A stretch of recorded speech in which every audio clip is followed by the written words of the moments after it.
cos square theta plus 5 sin square theta minus 6 equal to 0, then what is the value of 1 plus secant theta plus tan theta into secant theta minus tan theta? So మనం already secant square theta minus tan square theta 1 రాసుకున్నాం కాబట్టి దీని నుంచి మనం already చెప్పుకున్నాం క్లాసెస్లో.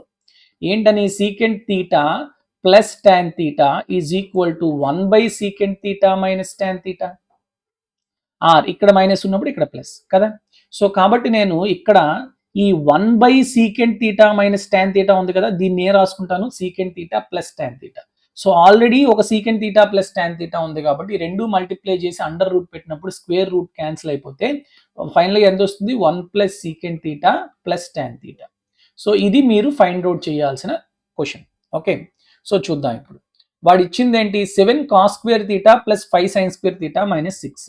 So ఇప్పుడు నాకు ఈ 7 కాస్ స్క్వేర్ని 2 cos square theta plus 5 cos square థీటాగా రాసుకుంటాను.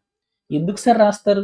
2 ప్లస్ 5 రాయాలేంటి, 3 ప్లస్ 4 రాయొచ్చు, తప్పేం కాదు.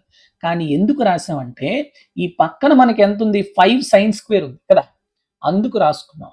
దానికి దీనికి సంబంధం ఏంటంటే ఇప్పుడు ఈ రెండిట్లోని నేను 5 కామన్ తీస్తే cos square theta plus sign square theta ఉంటుంది. అది ఎంతకి ఈక్వల్ అవుతుంది 5కి ఈక్వల్, 1కి ఈక్వల్ అయిపోతుంది.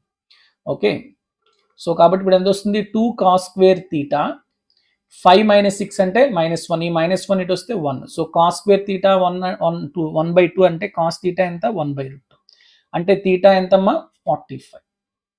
ఓకే, సో ఇప్పుడు ఇచ్చిన క్వశ్చన్లో సబ్స్టిట్యూట్ చేయండి సీకెంట్ థీటా 45, 1 ప్లస్ సీకెంట్ 45 అంటే √2, tan 45 అంటే 1. సో 1 ప్లస్ √2 ప్లస్ 1 అంటే 2 plus √2 or √2 plus 2. Option A is the correct answer. So just simplify చేసుకుంటే ఇంకొంచెం ఫాస్ట్గా చేసుకున్నాం, అంతే, ఇంకేం లేదు.